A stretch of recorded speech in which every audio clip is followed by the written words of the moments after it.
you are always deciding with incomplete information. So I think the way people need to look at things is the goal isn't to find certainty. It's to simply make high quality bets under uncertainty, right?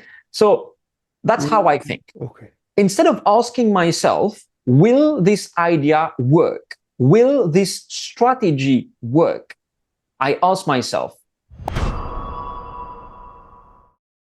You know, there are certain conversations that you just know are going to hit different before they even start. And today is one of them. My guest today grew up on a small island in the Indian Ocean, a place most people would not even find on a map, and somehow turned that into a launching pad for a career that touched businesses across multiple continents. And look, I'll be honest with you, as someone who also made that journey from Mauritius, who also left that island chasing something bigger, there's something deeply personal about this one for me. Because when you see someone from back home doing it at this level, it's not just inspiring, it's proof. But here's the thing. What makes Jeekeshen Chinnappen's story worth telling isn't the titles and it's not the companies. And trust me, there are plenty of both. It's the way he thinks. He has built multiple ventures from ground up. He's advised governments. He's helped organizations across the world actually use technology to grow, not just adopt it and hope for the best. But then he wrote a book, and the title stopped me cold the first time I saw it. Think like you're broke, build like you're rich. That is not a motivational slogan, that is philosophy. And in a world where everyone is trying to sell you the shortcut, the hack, the overnight success, someone saying, no, slow down, it starts with how you think. He is the person I want in the room. We are going to get into entrepreneurship, AI, leadership, how to build things that actually last. And honestly, I think that there are going to be moments in this video, in this conversation, that will genuinely shift how you see things. Without further ado, let's welcome Jeekeshen Chinnappen, aka Jeeks, to the Confidence Lab. Hey Jeeks, what is up, brother? hey man, glad to be here. Yes, sir. And guys, disclaimer, Jeeks is from Mauritius, my home country. Let's go. And he is technically the first Mauritian to be on the Confidence Lab. So let's do this. Let's go. Jeeks, most people study success after it happens, but your book focuses on how entrepreneurs think before anything works. And that's rare, to be honest. Let's go back before success. What did your thinking actually look like when nothing was working yet? I think that's exactly the moment that matters the most, because before results actually show up, all you really have is just one thing, is how you actually think.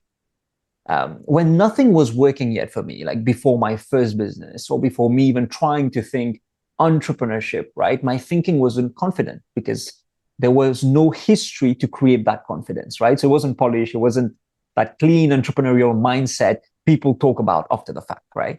It was pretty much messy, uncertain, and at times extremely uncomfortable. But there's few patterns that, looking back, made all the difference for me.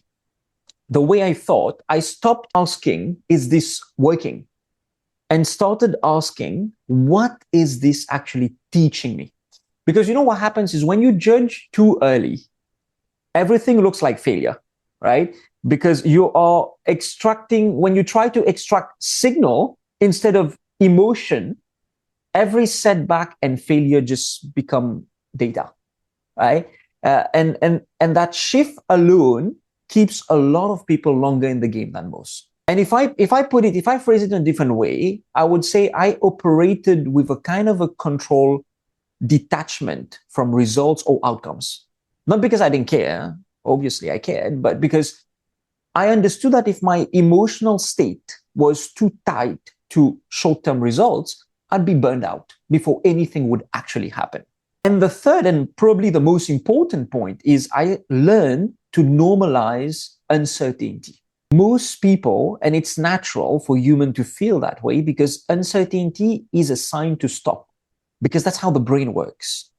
Okay. Uncertainty is unsafe, and lack of safety activate a portion of the brain which we call the amygdala, the part of the brain that handles danger, uncertainty, and threat detection. It's like the fight or flight response, right? Exactly. It triggers a fight or flight response. That's where you get sweaty palm. That's where all phobias and everything are triggered.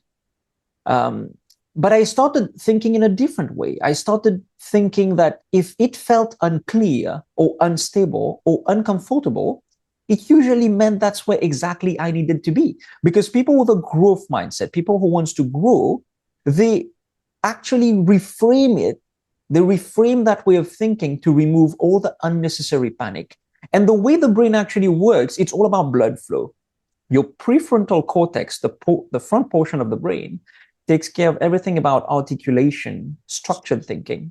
The amygdala, actually, which is all about threat detection and danger, absorb all the blood flow on their side. So that's the reason why people can't think clearly when they are uncertain or they feel they have any kind of social threat.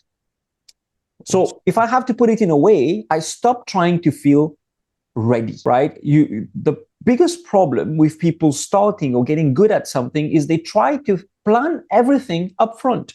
You can never plan everything up front. You can learn and adjust along the way. Otherwise, you end up never starting any great ideas. I wouldn't say there was no moment where things suddenly made sense to me. No point where confidence arrived first.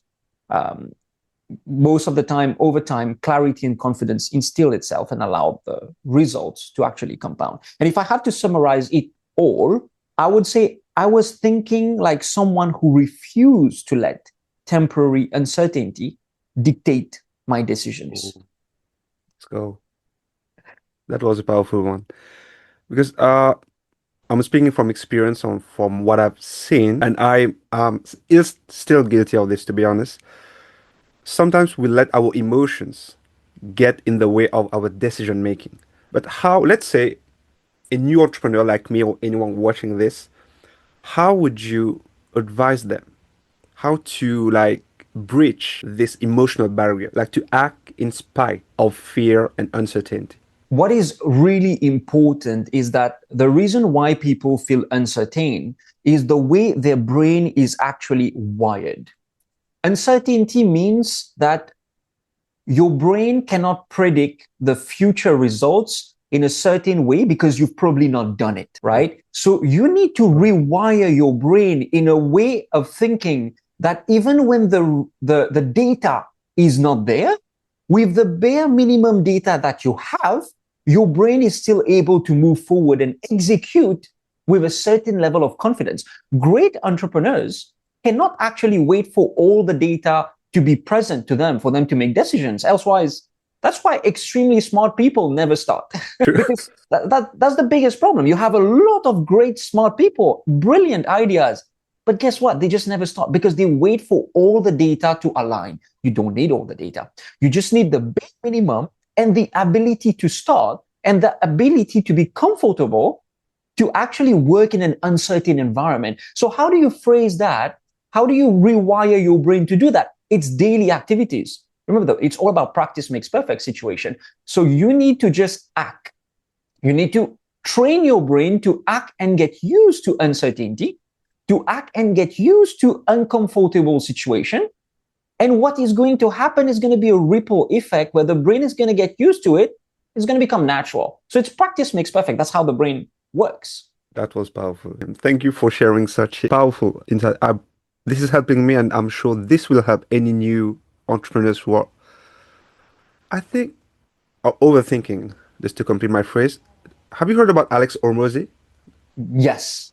He said, I mean, he was paraphrasing someone. He said, "There's no lack of smart people, but there is a lack of courage." And I found it beautiful. And you just explained how to breach, to go from being smart and overthinking just in your head to actually taking action. I love that. Okay, speaking of thinking, let's get into. And guys, if you're watching this, Jeeks has just launched his book, and we will slowly but surely dive into some topics that your book highlights.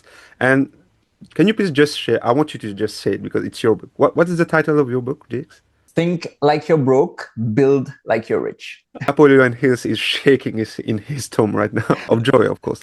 So yeah, my question is, what does thinking like you're broke actually change in your decisions day to day? So when I wrote the book, the aim was to really look at what was missing uh, in the world today when it came to entrepreneurship. And it came to Mhm. one thing, which is the way entrepreneurs actually think. And when I've analyzed the way I actually think and the way people that I know, whether the millionaires of the world, the billionaires of the world, they do have a very common way of thinking. It's the way they allocate resources. That's why I came up with that book, which is Thinking Like You're Broke. Now, when you think like you're broke, it's not really about money. It's about how do you process decisions when resources are limited and the consequences matter. Thinking like you're broke forces a certain level of precision that most people avoid when things get comfortable. When you have a lot of money, you can just throw the money around. But when you're starting and you don't have that money, you need to be extremely cautious and selective of how do you invest that money to get maximum throughput and maximum return. So thinking like you're broke is a way of thinking. It changes your day to day. Few things changes on a critical level. You become, firstly, brutally selective. Not just selective, brutally selective. True. Every decision runs through a form of a filter, a lens. And you start asking yourself questions such as, does this move something forward? Or is this just making me feel productive? Feeling productive doesn't mean you're going to get any return, right? And you stop saying yes to things that just look good on the surface level, but that do not compound. For example, meetings. Am I required in this meeting? And everyone who works with me, or my employees, my business partners, they all know how I operate, and they do operate the same way because I've instilled that way of thinking. Are you required to be in that meeting? If not, don't come. Hires, do I really need that resource, or can someone existing in the company do it? Or Or AI. exactly, because sometimes you just hire for the sake of hiring, right? And tools, do I really need to spend on that tool? Is it adding value? Or new ideas? Do I have time to work on those ideas? So you start cutting aggressively, because when resources are tight, destruction is expensive, right? Ooh. Uh, Can you repeat this, please? when resources are tight, when you don't have much resources, destruction becomes a very expensive thing. Damn, that's so true. Right? Go You're on. not allowed to be distracted. Every minute of the day counts. From making your coffee in the morning to brushing your teeth in the morning to waking up and the reels that you're watching to the people you're talking and calling to the routine and ritual you have before you start your day and to how you end your day. If you really want to make magic happen and you want to really grow and reach the next level, every minute counts, right? And you prioritize leverage return over activity. What does that mean? Instead of asking, what can I do today? You change the narrative by asking, what can I do today that still matters 6 months from now? Ooh. That shifts you towards building systems, relationships, and assets, not just completing tasks. Every person who works with me, whether from my customers, investors, partners, they actually know that I hate it when people just complete tasks, check boxes. I hate that. If you're not adding value, just don't do it, right? It's the difference between chasing revenue or building systems that produces revenue. There's a big difference. You can chase revenue, you will make money on the way, don't get me wrong, but if you're not building system that makes the revenue for you, you're going to have to keep working your entire life. The aim is to make money when you're sleeping. The aim is not to make money when you're awake. The only way to do that is to build system, which is prioritizing leverage over just simple activities. It Wow. allows you to it gets you closer to reality because there's no room for assumptions when you think like you're broke. You validate faster, you move extremely fast, you test faster, you listen more carefully to feedbacks, to constructive criticism. And in that kind of mindset, there is one big liability, which is ego. Ego becomes one of the biggest liability because it slows down feedback. How? Most of the time, yeah, because most of the time what happens is you get the feedback. People already give you the information you need so that you can march forward in a manner that's extremely successful. But because we human, we have such a big ego, we filter the feedback and we filter it to what makes us feel happy and comfortable. And this is not what is good for us. Feeling good is not good, right? Right.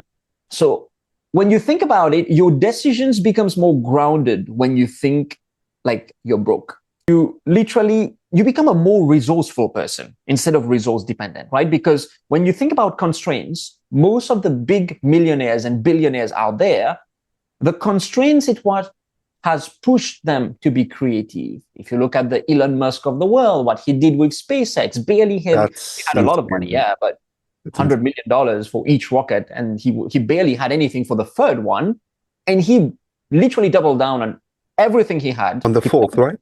on the third one or the fourth one, I forgot myself. I think the third one, but Yeah. he would actually he could have gone bankrupt, or he could have made it, and he made it, right? Um, so I think instead of people trying to think, which I have the same conversation on a daily basis with my business partners or employees, is every time people will come to me say, I need more budget to be able to do what you're asking me to do. I need more people, or I need more time. And the way I would tell them, I'm like, what about you guys just make it work with what you already have? what Ooh. about what about you guys give me solutions? And that mindset has shift with the people that I work, because instead of just trying to tell me what they need, they will tell me what they can actually do within what they have. And that ability pushes the boundary further, pushes their limit, because they think solution, solution, solution with the resources they have. And they are able to literally allocate the resources into the most effective possible way, right?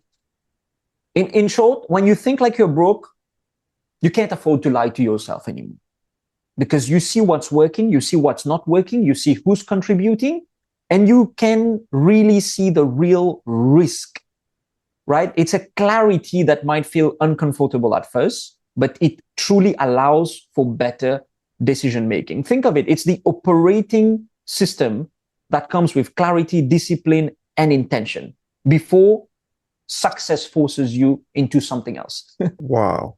What you just said reminds me of what Jeff Bezos said about Amazon, like the underdog mindset.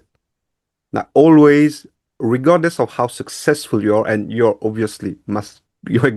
a successful serial entrepreneur, and yeah, things can get comfortable. And having this underdog mindset or thinking like you're broke, like you've beautifully explained, helps to stay grounded and resourceful, like you just said. I think any entrepreneur watching this is pure gold, guys. So take notes. Just take some. Okie dokie, let's find. Oh, why do some people freeze when they have nothing and others become dangerous? Literally. So that's a really good question. Again, it all goes back to two things that I always try to analyze. Most of the time, when something goes back, whether it's in entrepreneur on an entrepreneurship level or personal level, we tend to look at it from a very pragmatic approach instead of psychologically and at the neurological level what is actually happening. It's all in the brain. People freeze because that's how their brain responds to it. So in short, it's not the situation, it's the interpretation of the situation. Let's Okay. go. So some people read having nothing as a threat. So that triggers a defensive state because they don't have anything, driven by the amygdala again, leading to hesitation, overthinking, and risk avoidance, right? Mm. Because you have nothing. So for you, you don't have the self-confidence is not there. The identity is not shaped. So they're trying to protect the little that they have. So it's just the way the brain is reacting to it. But some other people, that becomes, like you said, others becomes dangerous because they read it as freedom. I've got nothing to lose. Let's go. Right? So they move faster and they take smarter risk and they can learn quicker. So it's literally two different way of thinking. And if you can put that into the core mindset, you're looking at a fixed mindset versus a growth mindset, right? It comes down to a very simple way of explaining it. Those who freeze wait for certainty because they're waiting for the data to tell them, I am not going to fail. Guess what? This data is never going to come. And those who move, or those who actually becomes extremely dangerous, they accept the uncertainty, but they act anyway. So the difference between these two mindset, it's definitely not talent. It's not intelligence. It's the word nothing, whether you want the word nothing to feels like danger or permission, because that's how the brain works. When you understand how your brain works, you stop self-blaming. You understand that it's only a psychological level that you need to cut, and you need to rewire the brain. You stop the self-blaming. You start moving into an approach of, hey, let me change my routine. Let me change the way I think, right? So it all comes down to the first line that I said. It is not the situation, it's the interpretation of the situation. That was deep, man. Thank you. I'm learning a lot, meet. Oh my God. I mean, guys, you always speaking about ego, when you're beginning your entrepreneurship journey like me, we have to put aside our ego to listen to successful entrepreneurs like Jeeks, the Elon Musk, the Homorzes. And as men, we tend to be competitive. That's how our ego tend to prevent us from learning, and that's very important. Let's just turn it down and learn from the best. That's how we will win. And you spoke a lot about mindset, Jeeks. So let's get into it. In your book, there's a term you've used, and I love it: the tapestry of mindsets. Let's dive a little bit into it. So most people think mindset is one thing: confidence, discipline, whatever. You talk about a tapestry, so multiple layers of mindsets. What are, based on your experience, the core mindsets entrepreneurs actually need, and what happens when one is, let's say, missing? So when you think about mindset, it's important for people to understand what is mindset, right? Mindset are simply mental models that either you got used to because the environment that you've been living in, the friends, families around, you tend to copy your role model. So the way their brain kind of work, the way they think, their behaviors, you start mimicking that. So you started building a mindset from early childhood based on your parents, based on your siblings, based on your schooling. And then later on, you've got the ability to tweak that mindset through your own lens of what is good and what is bad. Mm-hmm. Now, when it comes to an entrepreneur, there are a couple of mindsets that are critical. Some of them are core and critical and extremely important that you would find literally in almost all entrepreneurs. Others are what makes the great entrepreneurs compared to the one that's stuck to the level that they are. Whether you have those running a $10 million business, to those running a $100 million business, or those running a multi-billion dollar empire, they all think differently. You're going to have to level your mindset to be able to manage a business. The problems gets bigger. The more the money, the more the problems, right? More money, more problems. More money, more problems. The first most important mindset, which is not just entrepreneurial, right? It's also for everyone in their day-to-day who's really pushing through and making magic happen. The growth mindset, which we hear it all the time. This is literally neuroplasticity in action. When I say neuroplasticity, the ability for the neurons to form new neural pathways in a very quick way, because you think solution, right? Compared to a fixed mindset, which they just, it's binary, they just right? stays where they want to be, right? So what does a growth mindset means? Obviously, it means the brain is not fixed. It means effort. It means listening to feedback. And in practice, what it means is like you interpret difficulty as a signal to adapt instead of looking at it as a limitation, right? And when this mindset is missing, you actually protect your ego instead of expanding your ability to operate. So people with a fixed mindset, most of the time, you will realize they have a high ego. They can't really take constructive feedback. You get offended, right? They will defend. Sometimes sometimes the ego comes in because you've created a great product. And I see it all the time with the team that I have sometimes.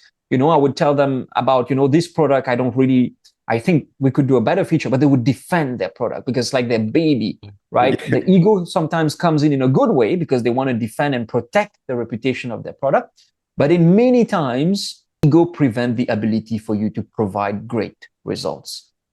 The other extremely important mindset is what I called the anti-fragility mindset. Oh my God. Nassim Nicola Taleb, right? Anti-fragile. Correct. Yes. Oh my correct. God. Let's go. I'm all ears. The reason I say that is because stress strengthens the system, right? We look at stress in a very different light.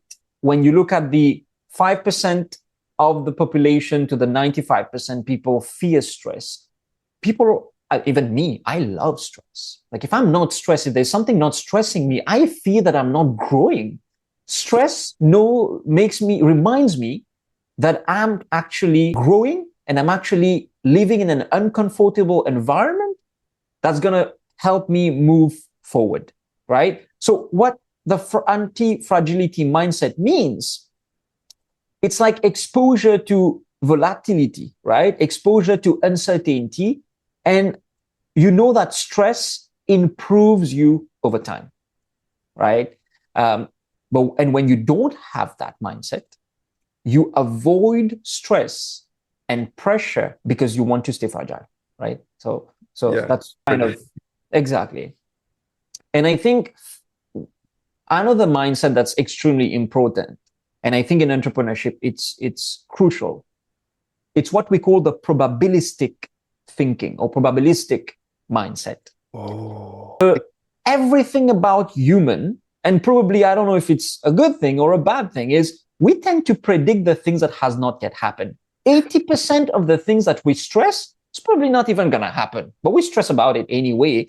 We might wasting that. Yeah. 90% of the things never happen. And probabilistic mindset is the ability, like you think into likelihoods, right? Not uncertainties. You're like, what is the likelihood that this would happen, right? You get more realistic with yourself. I like that. And when this mindset is missing, you freeze waiting for certainty that will actually never happens. We human, we want to make sure that we are moving forward in a certain environment. Humans fear change. We hate change. The probabilistic mindset, the probabilistic thinking allows you to march forward even when the data in front of you are not certain, right? And that's extremely important. We also have what I call the metacognition mindset. Okay. Ooh, a little bit that's more. A big word. Yeah, it's a little bit more technical. It's more what we call self-awareness, the awareness of your own mental processes. It's extremely important. If you want to self-improve, you need to have the ability to assess yourself. What does it mean? You can observe yourself, you can think about what you've done, and you can adjust it in real time. So it's like you are able to always have yourself on record, and you can watch where you're doing good and you can watch where you're not doing good. And when this mindset is missing, you tend to operate in the routine world and you tend to repeat the same mistakes. So the metacognition mindset is extremely important so that you continuously self-improve yourself. Otherwise, you would not self-improve. How do you learn from your mistakes? How do you even know you've made a mistake? Do you take the time at the end of your day to reflect on the actions and the results? People don't do that. I was going But to ask you at what frequency, but you already answered. I So, do it on a day. I would do it on a daily. I would do it on every single meeting. Every meeting that I have that are important, there is a debrief. After my meeting with a customer and with my team, I'll go in a debrief call. On the debrief call, I'm like, what did we do right? What did we do wrong? How did it go? What are the action items? What are we going to do next time? And everyone gives feedback. And we also get the feedbacks in hierarchy. What does it mean? The employee at the lowest level goes first. Why? Because the lowest employee would not speak his mind if his boss already said something. You tend to get biased by your boss. So the boss needs to speak last. Hear everyone first in that hierarchy methodology. And then last, after you've listened to everyone who are in the field and in the ground, then you're like, oh, cool, that's what it means. So I do that on every single opportunity that I get, meetings, events, on a daily basis. Of course, it's on a case by case. Another really important mindset as well is slightly more technical, a cognitive flexibility mindset. So what I'm trying to say is now that you're self-aware, in the previous one that I talk about, the metacognition, now you need to have the ability to update that mental model. Because there's one thing being aware, there's another thing taking the opportunity to update the mental model. What does it really mean? It means the brain can shift strategies based on realities and have the right mindset in the right situation. It's like you can pivot. To adapt to any situation. It's the ability to adapt, but it's the ability to adapt your thinking process, your mindset, right? So you can pivot your intelligence in the right way. When you don't have that mindset, you just stick to one direction, one way of thinking, which is very aligned with people with a fixed mindset. And with that kind of mindset, definitely you're not able to update your mental model. You're not able to upgrade it, right? You need to think of the human mind like an operating system. There is an upgrade. There are things changing in the environment. There are new tools out there, for example, AI. The world is changing. The economy is changing. Your mind needs to upgrade and change. Because if everything around you is changing and you're staying fixed, you don't belong there anymore, right? Think of a device. If you bought a laptop, let's say in 2020, every single 6 months, there are software upgrades coming up. Yeah. If you don't update your device, it won't be able to take all the upgrades at some point. So think of your brain like a device. You're going to have to upgrade it so that it can keep taking new information and everything that's changing in the world, right? To a deeper level, I think what people actually miss is that entrepreneurship in itself is not an execution, right? It's not about really how you execute. It's literally how your brain wiring is. A couple of things is like the brain wants certainty. You can't give that. You need a probabilistic mindset, right? The brain wants to avoid pain. You can't do that. You need an anti-fragility mindset. The brain wants quick reward. You can't give that. You need to give the brain a delayed gratification, right? The brain protects identity because this is a survival mechanism for millions of years. That's a how big one. humans have been operating. But the only way to do that, you need a growth mindset. So if I have to put that in a few words, when you think about the entrepreneurial success, it's not about thinking positive or being disciplined. It's about overriding the primitive neural pathways with better cognitive framework. That's why it feels hard, like you're not just building a business, right? The way you actually think is what allows you to be comfortable building a business. And I think many entrepreneurs out there, they don't pay much attention to the psychological aspect of entrepreneurship. And that's what makes many people burn out, give up, quit. Exactly. They give up really quick, especially when just before the results comes in, they already gave up. Remembers me, the meme there's someone digging in a cave and there's diamonds. He just gave up just before the last.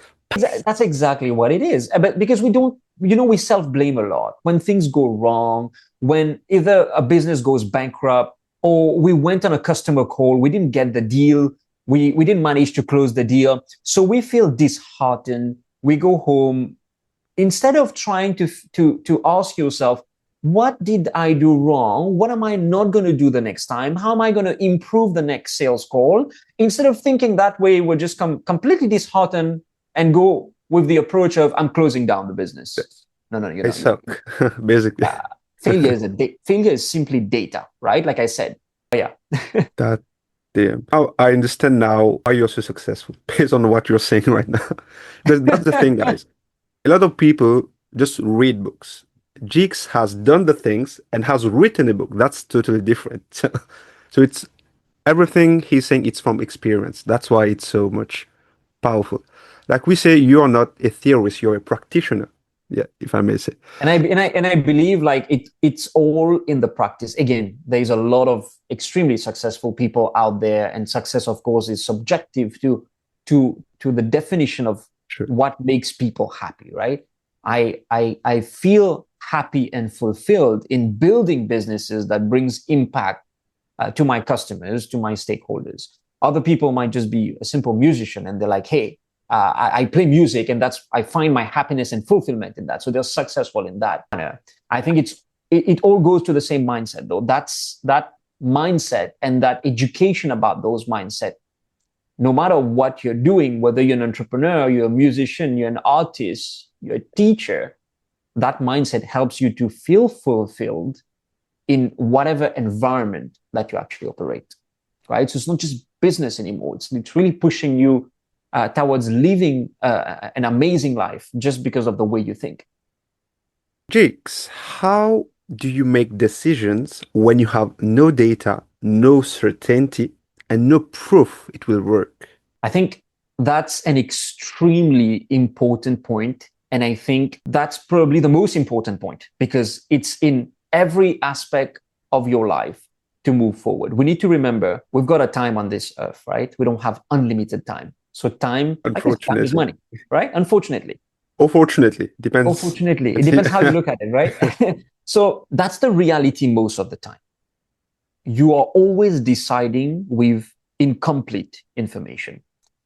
So I think the way people need to look at things is the goal isn't to find certainty. It's to simply make high quality bets under uncertainty, right? So that's how I think. Okay. Instead of asking myself, will this idea work? Will this strategy work? I ask myself, what's the downside if I'm wrong? If the downside is a survivable downside, I move. And if it's not, I redesign the decision until it is. So my aim is not to try to find certainty. My aim is to simply make quality, quick bets based on the data that I have. Yeah. And secondly, I simply look for directional signals. I just look for the bare minimum data. Yeah. So I look at the data, the bare minimum data that simply gives me the direction I need to take. I don't need to know how to end up doing it in detail. I don't need perfect data. I need the sense of direction. That's all I need. A few conversation, a small test, some reaction, talking with a couple of customers. I give you an example. Let's say I'm building a brand new product in an industry. What can I do? How do I know if it's going to work? Right? I can do a very basic research. I can see if there's some products out there in the market. I can have some conversation with some SMEs, some subject matter expert in the industry. But I don't need to go and spend hundreds of thousands of dollars and pay a research firm to go give me the blueprint. And by the time I got the blueprint, I already spent $500,000. And then it's 2 years down the road, then I'm still waiting for my product. No. Most people do that, right? Many people think complexity. They think like they need every single data before they have to start. I think for me, it's like I just need to get a sense of direction. Is it warm? Is it cold? Is it a good idea? It's a bad idea? I don't need to wait for full proof. Because by the time you get the full proof, Most of the time, it means you're already late because the world is moving so fast, especially in the world of AI. If you're going to keep trying to wait until you have all the data, someone else already done it. That's insane, man. How And fast it. exactly, AI is growing at a rate that is beyond our expectation. And third, the way I try to think to make myself comfortable is I try to make decisions that I know can be reversible in many situations. Oh my God. Have you heard about Jeff Bezos? One-way decision, two-door decision? Exactly, Oh my exactly. God.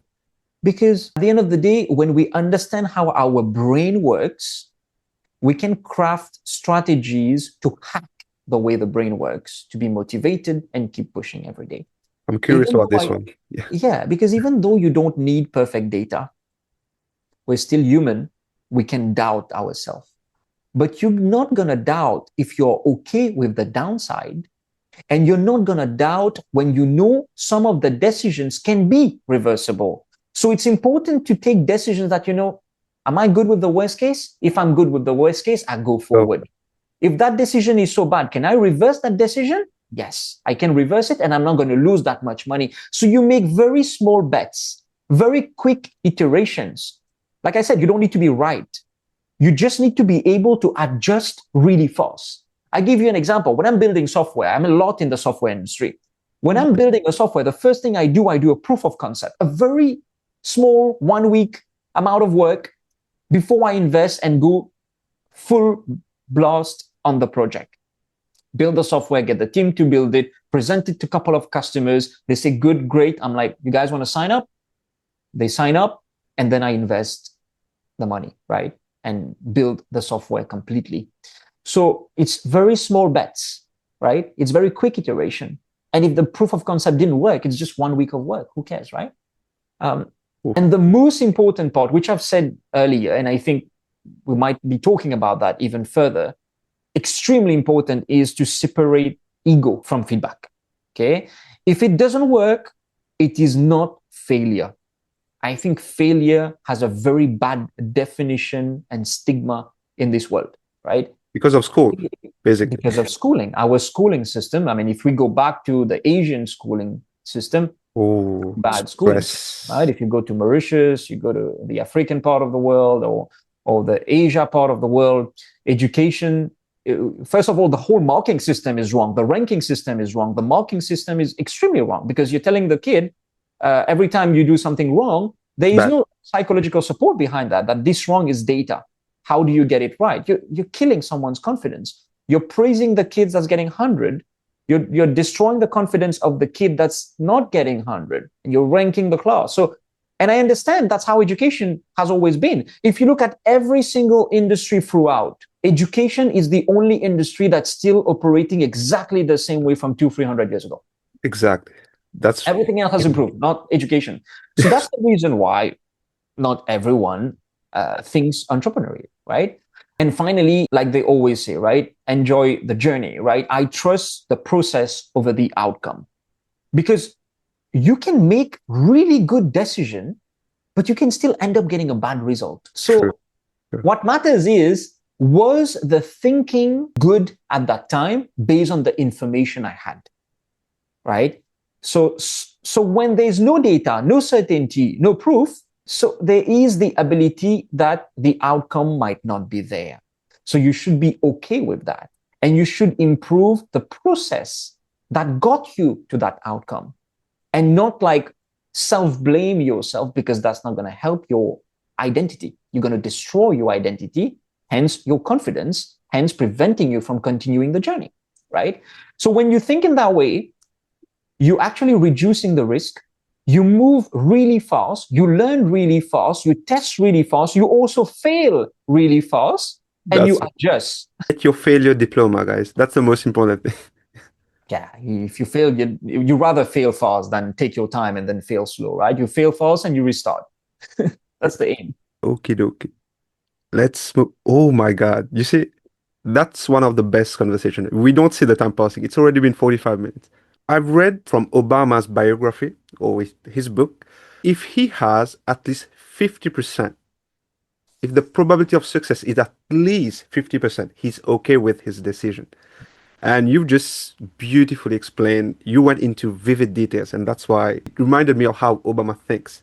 So you're thinking basically at the level of a president. So And they all think the same way, you know. They everyone at this level are all thinking exactly the same way. There's no way a president can make decisions, the amount of decisions they make in a day to day. There's no way they can read every brief, yeah, verify every data. They just need to look at it, couple of seconds, decide the next step. that's beautiful.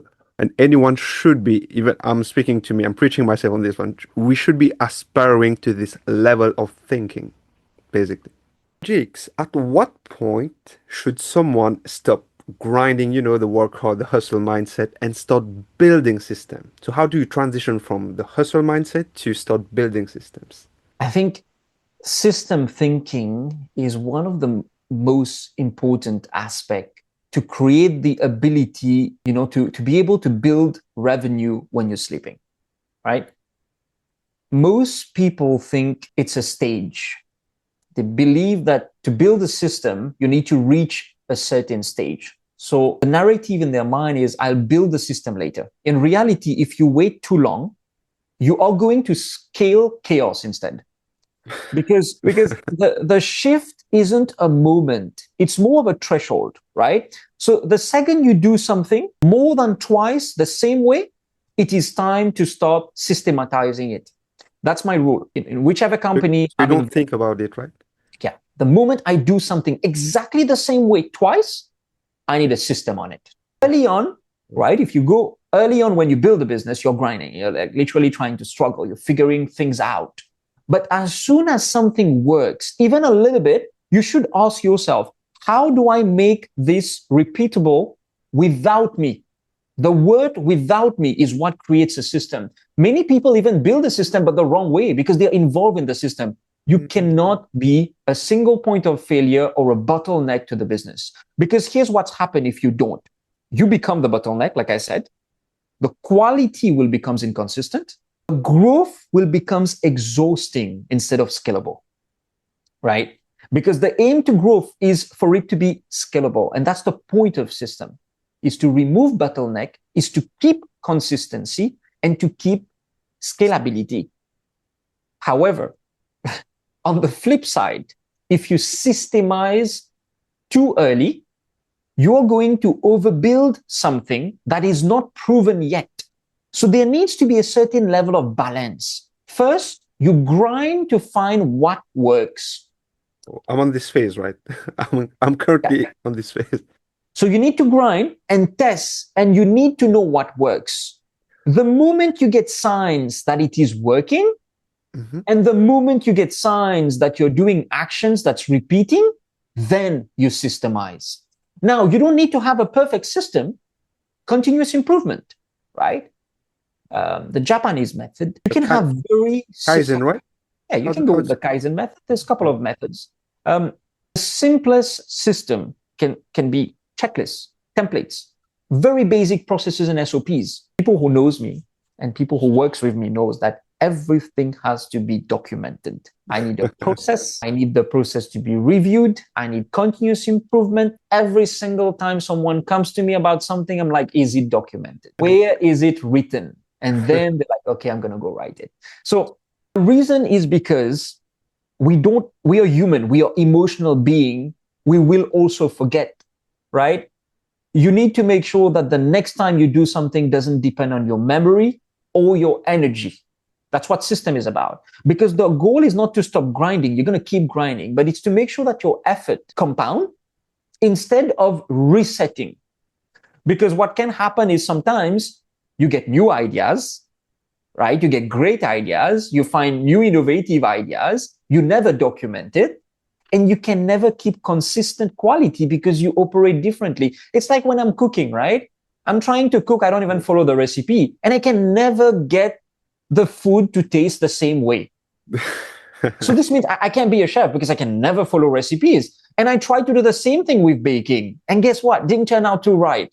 So it's the same thing with system. To keep quality and to keep not being the bottleneck and to keep scalability, you need a system. No questions there. I'm curious, did you learn this on your own? Because I've learned this from James Clear. I'm still early in my journey, but he speaks about it in his book Atomic Habits. And your I've heard a physiology, lot about that in Atomic Habits, to be honest. I read a lot of books, so which means I would read a lot of books by, especially more recently than before, right? Um, Go to the library, get a couple of books, or when oh, I'm you're flying, still old school then. You still I'm love still like the yeah, I have a Kindle, but I don't even use it, to be honest. I still need to get my paper. I used to love my Kindle for whatever reason. Very recently, in the last 2 years, I went back to just having a pile of books, like on my bedside, on my table. There are books everywhere. Like literally in this house, it's like there are books everywhere. My two bedside tables filled with books. My kitchen counter is filled with books.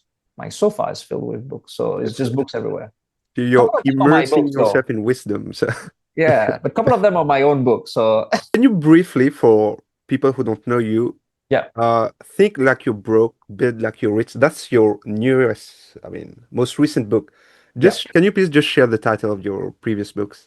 So the first book that I wrote was A World in Another Dimension. It's a book on neuro-linguistic programming. It's a very quick summary to introduce people to the concept of neuro-linguistic programming. Right? Many people don't know what it is. It's a pseudoscience of which Anthony Robbins, all the great speakers out there, Good. makes use of. Right?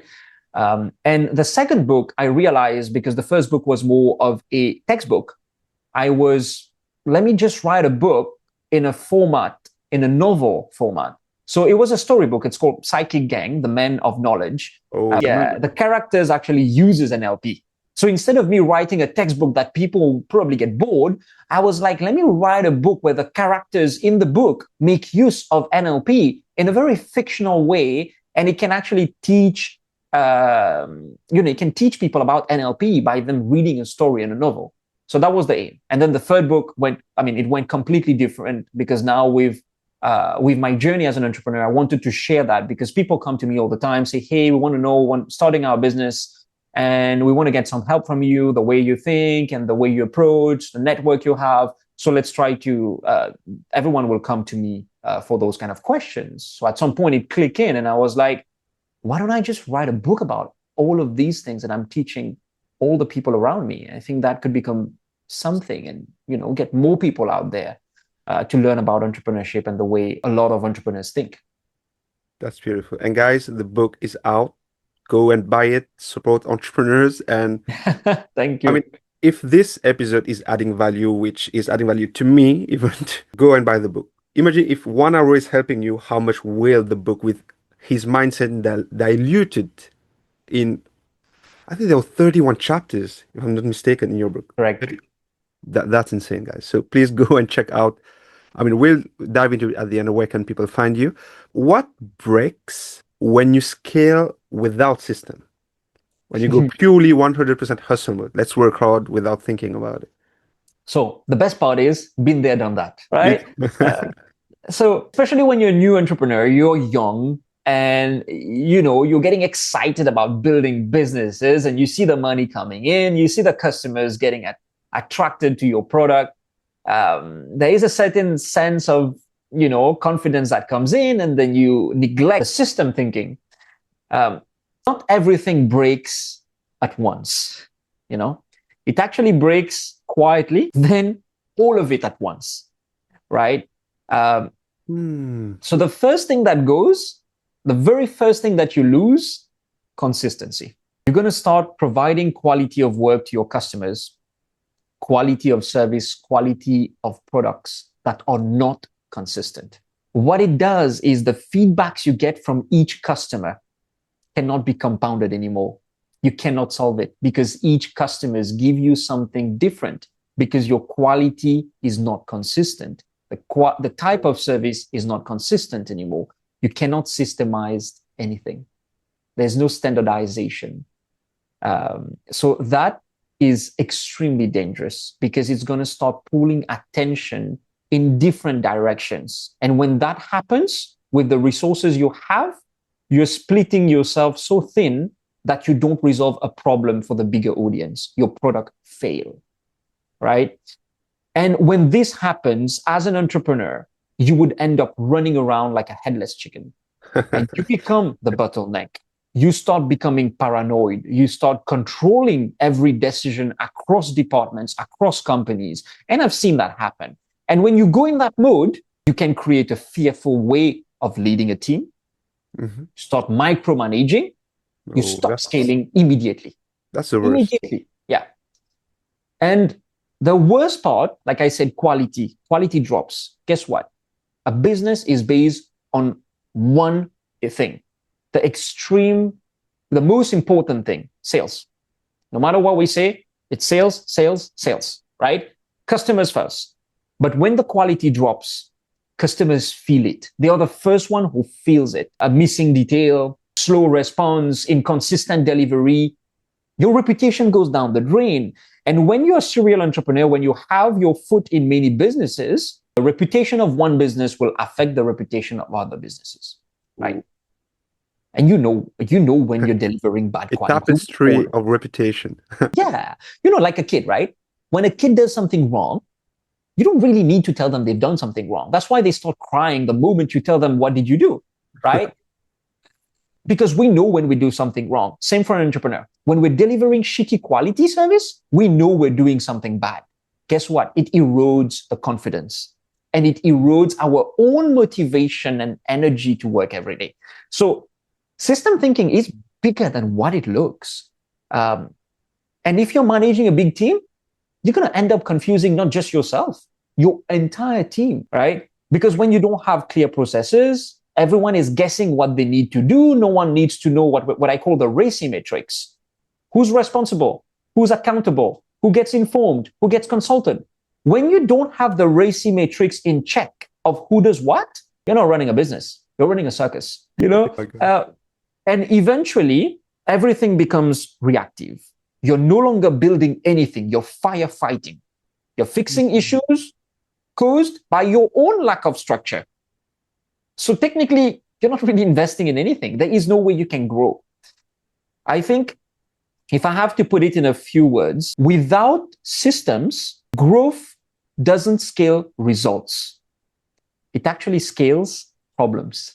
Oh, whoa. Can you please repeat this one? Oh my God. And again, it's in my book. Like, without systems, growth doesn't scale results. It scales problems. Oh my God. It is very important. What actually breaks isn't just operations. The clarity, the quality, the team confidence, your own ability to lead without being everywhere at once, all breaks. Yeah. That mic drop. That's your mic drop. Let's imagine the mic dropping. There's no mic. We're using DJI and you need to grab a mic and drop it. Jeeks, you've moved us through a journey from where someone can start to how they can become successful. But what changes eventually in your thinking once you're no longer broke? You've been through that, obviously. And I think there's a trap there. And it's very important to prevent the mind and the person to get into that trap. The trap is thinking your mindset should completely change once you're no longer broke, which means when you see the money coming, it actually should not. The core thinking, when we're talking about clarity, discipline, resourcefulness, it needs to stay. What actually changes is where you apply it, right? If we take a step back, early on, you're thinking in terms of survival. You need to make magic happen. You need to make things done. How do I make this work with nothing? That's the broke thinking, right? The think like you're broke mentality. Later on, when you have investment coming, investors throwing cash to your business, it's time to think allocation, right? You need to know where does each dollar, hour, and person create the most leverage. You need to stop optimizing for costs, because when you have no money, you optimize for cost cutting most of the time. When you've got the money, investors are throwing cash at it, you need to start optimizing for return. That's your aim. And extremely important is you need to, which took me myself a long time to be able to stop, is you need to shift from trying to do everything yourself, and you need to start building through others. Proper system thinking. And I'm It took guilty me of a this, to be while. honest. I'm still guilty of this. I need to improve on this. I don't get me wrong. I do the same thing. You know how many times that there is something to be done, instead of going to the right department, I'm like, I can do that myself. But guess True, what? true, I true. should not be doing that, because there is an hourly rate associated to everyone. When you're running a business as the entrepreneur, as one of the leaders, your rate is high.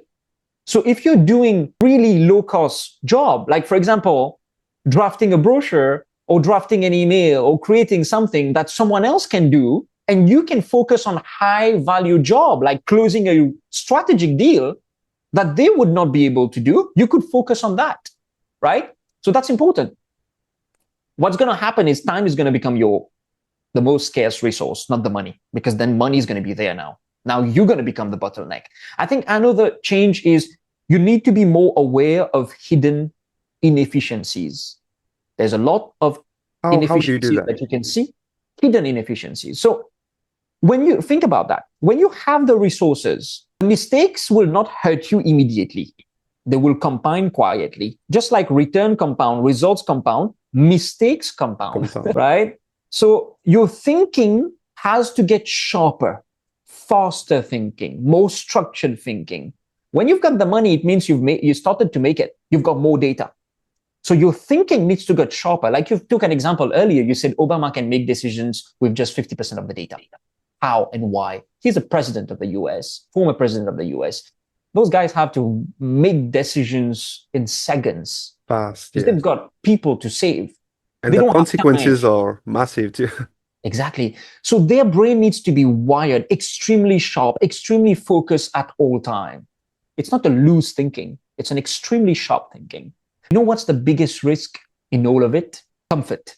if if you lose the think like you're broke mindset, you're going to start overbuilding, over hiring, over complicating things. You will put a structure. And it Like happened to me. like It Twitter has did happened too. to me.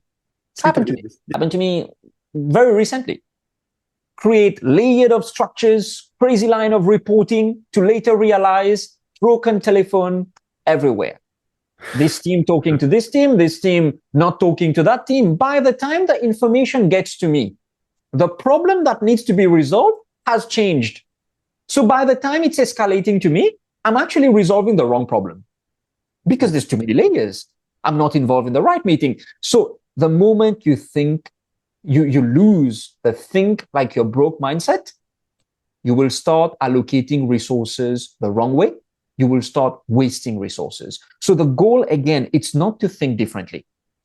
It's to keep the same discipline of scarcity. However, while you operate with the leverage of abundance. When you have $10 million, for example, you're allocating $10 million of investment across the board, it looks simpler. Now, when you have $100 million, you may get the habit of wasting a little bit because you go a little bit, wilder. You shouldn't. You should just make sure to allocate the resources with the same mindset. You still think scarcity. You cannot just throw money. You still need to put the money in the place where you're going to get the most leverage. As long as you keep the same thinking, you're going to keep the compounding effect of the thinking and of the outcome. That's how Mr. Beast thinks too. Like he keeps reinvesting everything. I mean, that's a totally different type of business, but yeah, that's why he's the goat of YouTube today. He's like the Yeah, Elon Musk of YouTube, if we that's put it this true. way. That's so true. Oh my God. Jakes, I mean, based on what you've already built, businesses, books you've written, you've already built a great legacy for the world. But I want to hear from you. Um, and like I said, you've built businesses, written books, but let's zoom out for a second. When all of this is over, what do you actually want? to be remembered for? Well, that's a hard one. um, Honestly, it's definitely, I don't want to be remembered about the businesses or the books or the talks or the speeches or the podcasts or any of those. I think these are simply vehicles for me to deliver a message to the people listening. If I zoom out, I think what I want to be remembered for is how I've helped people to see things differently, especially in moments where many felt uncertain, heavy, unclear, and certainly help people in many aspects of their life to just live a much better life with a sense of belonging to this world, right? We are here on a short journey. Everyone has their own set of struggles that they are going through. And that's the reason why I take things from a psychological and neurobiology perspective, because everyone needs to have a sense of belonging because they all have an impact that they can create in this world in whatever shape and form. I don't want to be here just to create that motivation. I just want to be the shift in how people actually think. And if I put that in few words, it's mostly people who fear. I want to move them into a mindset of understanding. People who hesitate, I want to move them into a mindset of acting. People who are confused, I want to move them into a mindset of thinking clearly. If someone, people who's around me, people who knows me, my friends, family, and everyone, they know that I always look at things from a psychological level, no matter what. Some people even get annoyed with it when they say something or they act in a particular way. I would never move into a direction of blaming them or whatever action people take. I'm like, psychologically speaking, that person must be going through something, right? I always look at that. And that's why people even laugh at me. They're like, one day, if you get kidnapped or something, or whatever happens to you, you would probably try to psychoanalyze. I probably definitely do that. That's me. Uh, That would be funny. That'd be pretty funny, but I know I would do that because I always tend to look at things from a psychological level. So it doesn't make me feel, I don't take anything personal. So I also want to remember it in the way that I've operated, right? So from a business world is the discipline when things was hard. Like in business, you don't always see light at the end of the tunnel. Things gonna get hard. Um, Honest with reality, right? I'm a very, very realistic person, right? And I think it's more the ability as well to adapt instead of just trying to defend, and that ego that a lot of people may have, which doesn't have a place in entrepreneurship, or especially if you want to leave a legacy. Um, so if there's one thing, let me put it that way. It's definitely not about the few people that will end up being successful um, because of what I'm sharing with them. It's more about the knowledge, about how I've made the entrepreneurship mindset accessible, structured, and repeatable for people. Wow. Second mic drop. Let's go. Oh my God. And so, Jeeks, we spoke one or two times before, but today there's one pattern that I have observed in you. You have the ability to simplify very complex concepts. And I think it's either Warren Buffett or Charlie Munger who said that. You can, and that's how they were deciding on what builders to invest in. They were how they think, basically. How can people simplify very complex things so that a 6-year-old can understand? And that's what you do. And that's what you did in your book. So, guys, please, which leads me to the next question.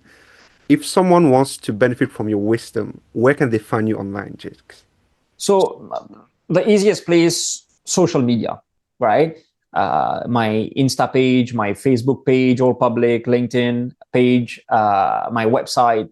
We're launching a newsletter. So there's an entire entrepreneurship mindset newsletter. There's also an entrepreneurship mindset masterclass that's coming up. And of course, through my books. So we're exploring all the various channels to make sure that me and my team can actually spread as much knowledge as we can to help build young entrepreneurs and entrepreneurs throughout the world, especially spread the way entrepreneurs think. Let's go. Let's go. Jigs, it's been a real pleasure. Thank you for sharing all this with wisdom, because I know how much your time is limited, and you've even exceeded our allocated time. Thank you from a Mauritian, a new aspiring entrepreneur. From the bottom of this episode, I will watch this episode and take notes myself. So let's go. So a virtual high five just to let's go and see you soon Bro, physically in Toronto. see you All very soon in Toronto. freaking power. African power indeed. Let's go. We should So have had a Mauritian flag today, like a I flag don't. all the way from Mauritius and open it on this. Or I can add it in the editing, maybe Yeah, which somewhere. is